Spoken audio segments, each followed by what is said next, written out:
ഛത്തീസ്ഗഡിൽ അറസ്റ്റിലായ മലയാളി കന്യാസ്ത്രീകളുടെ ജാമ്യാപേക്ഷ കോടതി ഇന്ന് പരിഗണിക്കും. ദുർഗ് ജില്ലാ കോടതിയാണ് ജാമ്യാപേക്ഷ പരിഗണിക്കുന്നത്.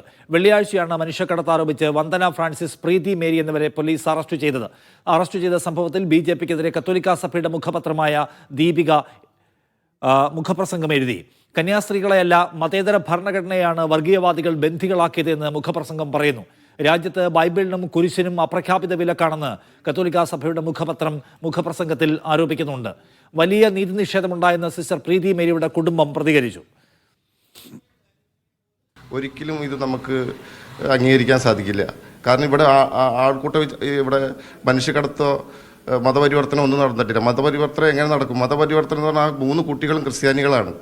അവരുടെ മാതാപിതാക്കളുടെ അനുവാദത്തോടു കൂടിയാണ് വന്നിരിക്കുന്ന അധികാരികളെ അറിയിച്ചു. എന്തായാലും നീതി കിട്ടും എന്നുള്ള കാര്യം ഉറപ്പ്. കാരണം നമ്മുടെ ഭാഗത്ത്, സിസ്റ്ററിൻ്റെ ഭാഗത്ത് ഒരു അനീതിയുമില്ല. കാരണം ഞാൻ പറഞ്ഞല്ലോ, 30 വർഷത്തോളമായി സ്വന്തം ജീവിതം പാവപ്പെട്ടവർക്കും കുഷ്ഠരോഗികൾക്കും വേണ്ടി മാറ്റിവെച്ച ഒരു കന്യാസ്ത്രീനെയാണ് ഇതുപോലെ തുറങ്ങിലടിച്ചിരിക്കുന്നത്.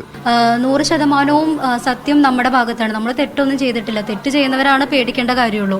അപ്പോൾ നമ്മളൊരു ജനാധിപത്യത്തിലാണ് നമ്മൾ വിശ്വസിക്കണത് എന്നുണ്ടെങ്കിൽ ഉറപ്പായിട്ടും നീതി കിട്ടും. നീതി കിട്ടണം. വേറൊരാൾക്കും ഇതുപോലെ ഒരിക്കലും ഒരു സംഭവിക്കരുത്.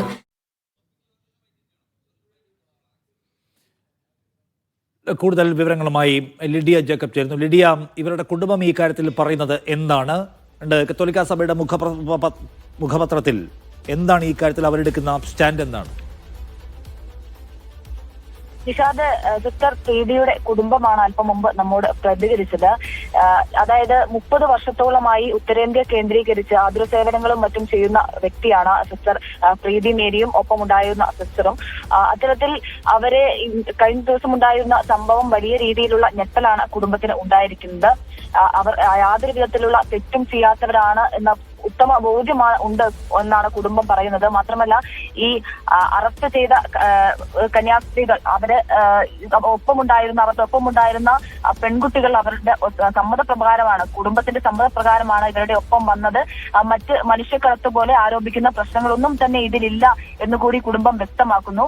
ഇന്നലെ അവർ മഠത്തിൽ നിന്നും അറിയിച്ചതനുസരിച്ചാണ് ഇവർ വിവരങ്ങൾ അറിയുന്നത്. പിന്നീട് മഠത്തിലെ പ്രൊവിൻഷ്യാളുമായി ബന്ധപ്പെടുകയും മറ്റു വിവരങ്ങൾ തിരക്കുകയുമായിരുന്നു.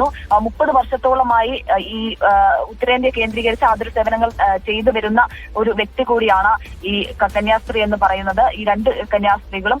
അപ്പോൾ അത്തരത്തിൽ ഉത്തരേന്ത്യയിൽ ഈ അടുത്ത കാലത്തായി വലിയ രീതിയിൽ ആളുകൾക്ക്, വൈദികർക്കോ അല്ലെങ്കിൽ സന്യസ്തർക്കോ പുറത്തിറങ്ങാൻ സാധിക്കാത്ത വിധത്തിൽ സ്വന്തം വസ്ത്രം ധരിച്ച്, അതായത് അവരുടെ വസ്ത്രം ധരിച്ച് പുറത്തിറങ്ങാൻ സാധിക്കാത്ത തരത്തിൽ വലിയ ബുദ്ധിമുട്ട് അനുഭവപ്പെടുന്നുണ്ട് എന്ന സിസ്റ്റർ മുൻപ് അറിയിച്ചിരുന്നതായി, അല്ലെങ്കിൽ അത്തരത്തിൽ ഉള്ള കാര്യങ്ങൾ പറഞ്ഞിരുന്നതായി കൂടി കുടുംബം പറയുന്നുണ്ട്.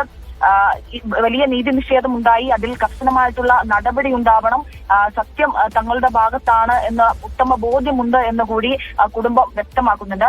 ഇതിനെതിരെ കത്തോലിക്ക സഭയുടെ മുഖപത്രമായ ദീപിക കൂടി രംഗത്ത് വന്നിരുന്നു. ഇന്നത്തെ എഡിറ്റോറിയലിൽ അത്തരത്തിൽ BJPക്കെതിരെ കർശന വിമർശനം കൂടി ദീപിക പറയുന്നുണ്ട്. അതായത് ഈ കന്യാസ്ത്രീകളെ അല്ല, മതേതര ഭരണഘടനയാണ് വർഗീയവാദികൾ ബന്ദികളാക്കിയത് എന്നാണ് ദീപികയുടെ മുഖപ്രസംഗത്തിൽ പറയുന്നത്.